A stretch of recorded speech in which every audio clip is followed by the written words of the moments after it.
Friend, मैं हूं शेखर गुप्ता, आपका स्टॉक फाइनेंसर कोच। आज हम बात करेंगे एलएलपी के बारे में, लिमिटेड लायबिलिटी पार्टनरशिप के बारे में। आप अपना कंपनी स्टार्ट करना चाहते हैं या अपना बिजनेस स्टार्ट करना चाहते हैं या अपना स्टार्टअप स्टार्ट करना चाहते हैं, तो उसको आप किस तरीके से स्टार्ट करें, उससे क्या रजिस्ट्रेशन प्रोसेस है, तो वो सारी चीज़ें हम इसमें जानेंगे। बेसिकली आप जब रजिस्टर करवाते हैं तो आप प्रोप्राइटरशिप कंपनी के नाम पर रजिस्टर करवाएं या आपका प्राइवेट लिमिटेड कंपनी के नाम पर रजिस्टर करवाएं या एलएलपी के नाम पर रजिस्टर करवाएं, लिमिटेड लायबिलिटी पार्टनरशिप या पार्टनरशिप फर्म के नाम पर रजिस्टर करवाएं। बेसिकली आपको इसमें ध्यान पड़ता है कि आप अगर सिंगल ऑनर हैं, एक सिंगल पर्सन है, उस हिसाब से स्टार्ट करना चाहते हैं तो आपको प्रोप्राइटरशिप रजिस्टर करवानी चाहिए। अगर आप दो या दो से अधिक हैं आप डायरेक्टर, तो उसमें आपको क्या चाहिए, आपके तीन चॉइसेस हैं। वो तीन चॉइसेस में आपको क्या रहेगा, पहले प्राइवेट लिमिटेड कंपनी के हिसाब से करवा सकते हैं, एलएलपी के हिसाब से करवा सकते हैं, लिमिटेड लायबिलिटी पार्टनरशिप के हिसाब से या पार्टनरशिप फर्म के हिसाब से आप करवा सकते हैं। बेसिकली क्या होता है, आप जब भी कंपनी रजिस्टर करवाते हैं तो उसमें कितने अलग अलग प्रोसेस रहते हैं, वो प्रोसेस भी हम इस वीडियो में समझेंगे। बेसिकली आप जो एलएलपी के बारे में मैंने बताया, लिमिटेड लायबिलिटी पार्टनरशिप, यहाँ पे हम इसे फोकस करेंगे और इसे कंपेयर करेंगे ट्रेडिशनल पार्टनरशिप फर्म के हिसाब से और आपके प्राइवेट लिमिटेड कंपनी के हिसाब से। मतलब दोनों को मैं कंपेयर करूंगा। अब बेसिकली किस केसेज में आप कहते हैं ट्रेडिशनल पार्टनरशिप फर्म में रजिस्टर कर सकते हैं, किस बिजनेस के केस में आप उसे प्राइवेट लिमिटेड कंपनी में रजिस्टर करना चाहते हैं, किस केस में आप उसे प्राइवेटरशिप कंपनी में रजिस्टर करना चाहिए, किस कौन सा बिजनेस आप खोलें कि उसे आपके एलएलपी में रजिस्टर करें, ये सारी चीज़ें हम देखते हैं। बेसिकली एलएलपी का कॉन्सेप्ट आया कहाँ से। हमने पहले, जब आप पहले बिजनेस करते थे या अपना बिजनेस ओपन करते थे, उसमें केवल दो ही तरीके से आप कंपनी रजिस्टर कर सकते थे। पहला क्या था, पार्टनरशिप फर्म के हिसाब से, दूसरा आपका था प्राइवेट लिमिटेड कंपनी के हिसाब से। जो पार्टनरशिप फर्म का था वो बहुत आपको फ्लेक्सिबिलिटी आपको प्रोवाइड करता था। मान लीजिए जिस दिन आपने बिजनेस खोलना चाहा उसी दिन बिजनेस आपका खुल भी जाएगा, आपका स्टार्ट भी हो जाएगा, आप अकाउंट खुलवाएंगे तो आप बिजनेस रन भी आपको करने लगेगा और आपको अधिक ऑडिटिंग की दिक्कत भी नहीं रहेगी। जो कंप्लायंसेज आपके आते हैं, जैसे एनुअल कंप्लायंसेज आपके हो गए, आपको ऑडिटिंग हो गई, या अगर टैक्स ऑडिटिंग हो गई या टैक्स टोटल बजट आपको प्रोवाइड करना है कि उसका कंप्लायंसेस करवा लें, तो ये सारे आसानी से हो जाती थी।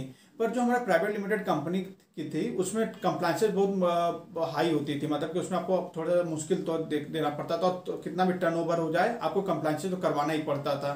पर इसमें प्राइवेट लिमिटेड कंपनी में क्या था, आपके कितने बिजनेस स्ट्रक्चर था हर तरीके से। उसमें कितने लोग जो इन्वेस्टर थे, जो आप भी चाहते हैं फ्यूचर में इन्वेस्ट करना, तो आप प्राइवेट लिमिटेड कंपनी में ही इन्वेस्ट करेंगे, क्योंकि वो आपको क्या करता है कि आपको एक शेयर एग्रीमेंट प्रोवाइड करता है कि आपको ऐसे शेयर होल्डर, तो आपको जब एग्रीमेंट प्रोवाइड करेगा तो आपको एक रिस्पॉन्सिबिलिटी प्रोवाइड करेगा। जैसे कि तो उसमें ऑनर होते हैं, मैनेजमेंट होते हैं, तो दोनों की टीम सेपरेट होती है, मतलब एक स्ट्रक्चर वाइज रहता है। तो हर काम कहते हैं एक रूल वाइज होते हैं, तो वो सब लोग पसंद करते हैं, क्योंकि उसमें इन्वेस्टर क्या करते हैं, जो बड़े बड़े इन्वेस्टर रहते हैं वो प्राइवेट लिमिटेड कंपनी में ही इन्वेस्ट करना चाहते हैं। तो इसलिए कहते हैं लोग वहाँ पे भी अपना चाहते हैं कि मैं शेयर लूँ तो प्राइवेट लिमिटेड कंपनी का ही शेयर लूँ। अब ये कहते हैं, जब आपने देखा पार्टनरशिप फर्म का कहते हैं इन्होंने फ्लेक्सिबिलिटी प्रोवाइड की और आपके प्राइवेट लिमिटेड कंपनी ने बेनिफिट्स प्रोवाइड किया। अब इन दोनों को जब मैं कंबाइन करूंगा तो हमारा क्या एलएलपी का कॉन्सेप्ट आता है, लिमिटेड लायबिलिटी पार्टनरशिप। ये बेसिकली आपका बेनिफिट प्लस फ्लेक्सिबिलिटी दोनों प्रोवाइड करता है। तो एलएलपी यहाँ से कहते हैं आपका आया। एलएलपी के इंपॉर्टेंट फीचर्स के बारे में बात कर लेते हैं। पहला क्या है, एलएलपी एक्ट 2008।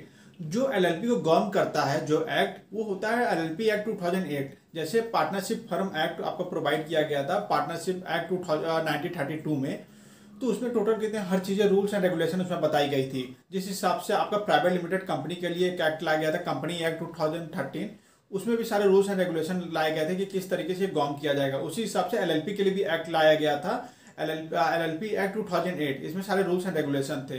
जैसे हमने देखा जिस तरीके से आपको टोटल बेनिफिट प्रोवाइड किया पार्टनरशिप प्राइवेट लिमिटेड कंपनी का, और फ्लेक्सिबिलिटी प्रोवाइड किया गया अपना पार्टनरशिप फर्म का, दोनों का कॉम्बिनेशन जब आप एलएलपी निकला तो उसमें एक चीज आई कि आप जो रजिस्टर करवाते हैं कंपनी की, जो हमारा दूसरा पॉइंट है, रजिस्टर विद आरओसी। बेसिकली जिस तरह के प्राइवेट लिमिटेड कंपनी को आप रजिस्ट्रेशन करवाते हैं आरओसी में, उसी हिसाब से आपको अपने एलएलपी और लिमिटेड लायबिलिटी पार्टनरशिप को भी रजिस्ट्रेशन करवाना रहता है अपना रजिस्ट्रार ऑफ कंपनी के पास जाकर, जो कि हम आरओसी कहते हैं। अच्छा, थर्ड पॉइंट है आपका मिनिमम 2 पार्टनर आपको चाहिए, मैक्सिमम आपको कितने अनलिमिट है, मीन्स मैक्सिमम आपको 2 डायरेक्टर चाहिए अपनी कंपनी को रजिस्टर करवाने के लिए, और उस पर आपको डिपेंड नहीं करता आप कितना रख सकें। जैसे हमने पार्टनरशिप फर्म में हमने देखा कि उसमें बेसिकली आपके मिनिमम 2 डायरेक्टर चाहिए और मैक्सिमम आप जो रख सकते हैं वो आप 20 तक रख सकते हैं। उस हिसाब से हमने देखा कि जिस तरीके से आपका प्राइवेट लिमिटेड कंपनी में है उसमें 200 मैक्सिमम शेयर होल्डर आपके रहते हैं। और अगर हम एलएलपी की बात करें तो उसमें कहते हैं मिनिमम 2 डायरेक्टर तो रहेंगे, पर बेसिकली मैक्सिमम कितने हो सकते हैं वो उसे अनलिमिट है, आप जितने चाहे उसमें ऐड कर सकते हैं। और इसमें फोर्थ पॉइंट आपका आता है फॉरेन पार्टनर आर अलाउडेड। अगर किसी फॉरेनर जो कहते हैं जो इन्वेस्ट करना चाहता है, कंपनी शेयर होल्डर बनना चाहता है, आप उसे भी कहते हैं अपने कंपनी पार्टनर बना सकते हैं। और हमारा फिफ्थ पॉइंट क्या है, परपेचुअल सक्सेशन। मान लीजिए आपकी पार्टनर की डेथ हो जाए, या कि तो बैंकरप्सी हो जाए, दिवालिया हो जाए, या कहते हैं किसी कारण से वो ना रहे, तो आपकी कंपनी उसमें बंद नहीं होगी, उसका शेयर होल्डर के जरूर चला जाएगा, पर कहते हैं आपकी कंपनी अवश्य चलती रहेगी। ये प्राइवेट लिमिटेड कंपनी और एलएलपी में होता है। पर जो पार्टनरशिप फर्म होते हैं उसमें क्या रहता है कि अगर किसी पार्टनर की डेथ हो जाए, या किसी बैंकरप्सी हो जाए, या वो ना रहे, तो वो पार्टनरशिप टूट जाती है, वो कंपनी को दिक्कत हो जाती है। वो सब चीजें एलएलपी और प्राइवेट लिमिटेड कंपनी में नहीं है। तो ये सारे चीजें इनके इंपॉर्टेंट फीचर्स। चलिए हम कंपेयर कर लेते हैं अपने partnership firm LLP and private limited company को कुछ 5 पॉइंट के बेसिस पे। पहला क्या है, लायबिलिटी ऑफ द पार्टनरशिप या कहते हैं शेयर होल्डर। दूसरा क्या है, ज्वाइंट लायबिलिटी। तीसरा क्या है, कॉम्प्लीमेंट्स। थर्ड क्या है, गवर्निंग डॉक्यूमेंट। पांचवा क्या है, ऑनरशिप एंड मैनेजमेंट। पहले हम देखते हैं आपका लायबिलिटी ऑफ पार्टनर या शेयर होल्डर। बेसिकली इसमें पार्टनरशिप फर्म का क्या रहता है, अनलिमिटेड आपकी लायबिलिटी रहती है। अनलिमिटेड लायबिलिटी का क्या मतलब है, मान लीजिए आपने कितने कहीं बैंक से लोन लिया 50-60 लाख रुपए का अपने कंपनी के लिए, और आपने उसमें आप जो पर्सनल जो आपका एसेट रहता है, कार रहती है, गाड़ियां रहती है, बंगला रहता है, वो उसमें अटैच हो जाता है। मान लीजिए आपने वो लोन नहीं पे कर पाया, तो बैंक क्या करेगा, आपकी कंपनी को तो सेल करेगा ही, आपके जो पर्सनल एसेट हैं, जो गाड़ियां बंगला है, वो उसको भी अटैच करके सेल कर देगा। पर जो आप एलएलपी और पार्टनरशिप फिर में देख रहे हैं, तो बैंक केवल आपके पैसे को नहीं टच करेगा, मतलब पर्सनल एसेट है वो केवल कंपनी को, आपके कंपनी को और उसके जो उसके हिसाब से आपने लोन लेकर रखा हुआ है कंपनी के नाम पे, और जितने भी एसेट लिए हैं केवल उसको कल सेल करेगा, आपके पर्सनल एसेट को नहीं टच कर सकता है। और एलएलपी में भी सेम केसेज है। अब हम इसमें जानते हैं दूसरा पॉइंट क्या है, जॉइंट लायबिलिटी। जॉइंट लायबिलिटी का क्या मतलब होता है, मान लीजिए आपके 3 डायरेक्टर हैं, एक ने 40% का आपका शेयर होल्डिंग है, एक का 30% है, दूसरे तीसरे का 30% है। जो 40% वाला कितने बंदा है उसके पास कोई पर्सनल एसेट नहीं है, जो 30% वाले जो पर्सन है उनके पास कितने एसेट वो लेकर रखे हुए हैं। तो जब भी कितने आप अपना लोन नहीं पे कर पाएंगे, तो वो जो 30% वाले सेकेंड और थर्ड डायरेक्टर हैं कंपनी, उनसे पूरे उनका पर्सनल एसेट ले लेगी। आप जो 40% वाला है उनको आपको कुछ नहीं देना पड़ेगा।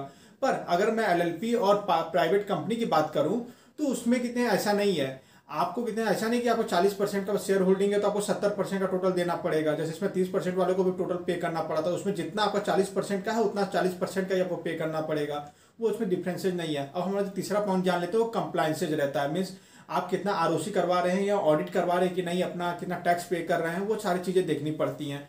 बेसिकली अगर मैं मानूं कितने हैं आपका पार्टनरशिप फिल्म का, इसमें आरओसी की अधिक दिक्कत नहीं पड़ती है, आपको कंप्लायंसेस करने की उतना अधिक दिक्कत नहीं पड़ती, कम भी टर्नओवर होगा तो आपका चलेगा। पर अगर मैं कहते हैं इसका एलएलपी की बात करूं, तो वहां पे कितने आपकी होती भी है, नहीं भी होती है। मान लीजिए आपका टर्नओवर 40 लाख से ऊपर होगा तो आपको करवाना पड़ेगा अपना कंप्लायंस, ऑडिटिंग करवाना पड़ेगा, या आपका कैपिटल अगर 25 लाख से ऊपर है तब भी आपको करवाना पड़ेगा। और अगर आप प्राइवेट लिमिटेड कंपनी के हिसाब से बात करें, तो वहां पे आपको कंप्लायंसेज, आपका टर्नओवर कम हो या अधिक हो, या आपका कैपिटल कम हो या अधिक हो, हर केसेज में आपको करवाने पड़ेंगे वो टोटल।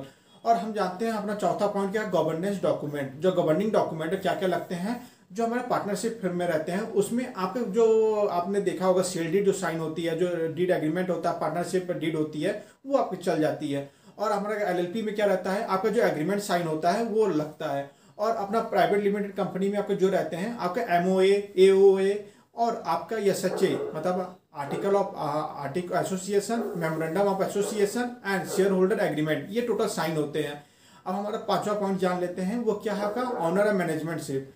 बेसिकली आप एलएलपी और पार्टनरशिप फिर्म में इसमें जो ऑनर रहता है वो मैनेज भी करता है।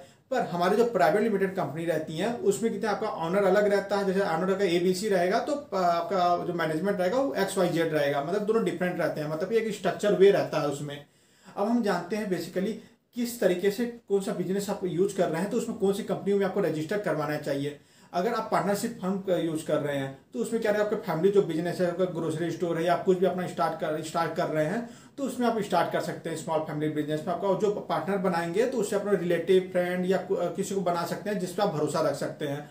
दूसरा क्या है हमारा एलएलपी, लायबिलिटी लिमिटेड पार्टनरशिप। इसमें क्या रहता है, आपके कितने हैं जो एक फॉर्मल स्ट्रक्चर आपको मिलता है, मीन्स आपके प्रोफेशनल को आप उसमें हायर कर सकते हैं, जो प्रोफेशनल पार्टनर है। आपको इसमें क्या रहता है, कंप्लाइंसेज आपको करवाने नहीं पड़ते, आपका ऑडिटिंग या कहते हैं आपका जो चीज़ें हैं मतलब कम ही करवाने पड़ते हैं, जब जरूरत पड़ेगी तब, तो इसका खर्चा आपका बढ़ जाता है। और आपके लाइबिलिटी इसमें कम रहती है, बेसिकली जो मैं आपको बताया कि जॉइंट लाइबिलिटी हो गई या कितने हैं आपके लाइबिलिटी ऑफ पार्टनरशिप हो गई, तो इसमें कम पाए जाते हैं। हमारा तीसरा देख लेते हैं, वो क्या है आपका प्राइवेट लिमिटेड कंपनी का। इसमें बेसिकली आपका एक फॉर्मल स्ट्रक्चर रहता है, मतलब कंपनी एक स्ट्रक्चर वे में काम करती है। आपके कितने कितने कितने एम्प्लॉय हैं, क्या क्या अरेंजमेंट है, किस तरीके से उसका जो डीड प्रोवाइड किया जा रहा है वो टोटल आर्टिकल साइन हुआ है कि नहीं, और अपने एम्प्लॉय को कितने हैं टोटल, एक ऑप्शन स्टॉक का भी प्रोवाइड करती है कि कुछ शेयर उनको भी प्रोवाइड कर दिया जाए, कंपनी अपना कितने निकाल रही है, तो ये सारी चीज़ प्रोवाइड की जाती है। और आपका जो लाइबिलिटी वाला पार्ट है वो भी इसमें कम रहता है। और कंपनी ये भी देखती है कि अगर कितने उसे इन्वेस्टमेंट की ज़रूरत है तो वो कितने अपना इन्वेस्टमेंट उठा सकती है।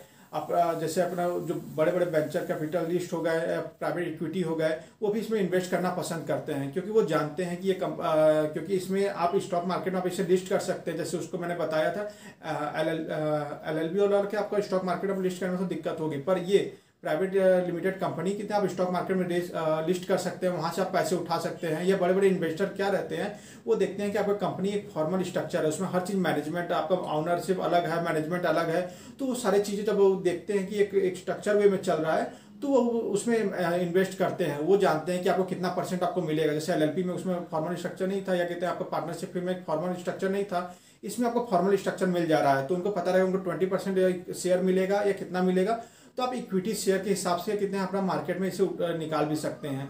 तो ये सारी चीज़ें इन पर कितने फायदेमंद है कि आप जब भी चाहें इसमें अपना इन्वेस्टमेंट भी उठा सकते हैं आपका पार्टनरशिप फिर्म में।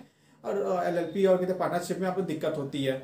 तो प्राइवेट लिमिटेड कंपनी का एक अलग फायदा है, LLP का अलग फायदा है, और पार्टनरशिप फिर्म का अलग फायदा है अपने अपने जगह पे। तो ये सारी चीज़ें मैंने एडवांटेज डिसएडवांटेज किस तरीके से उसे देखी जाती है, सारी चीज़ें मैंने आपको बता दी। चलिए मिलते हैं नेक्स्ट वीडियो के लिए, तब के लिए इतना ही, धन्यवाद।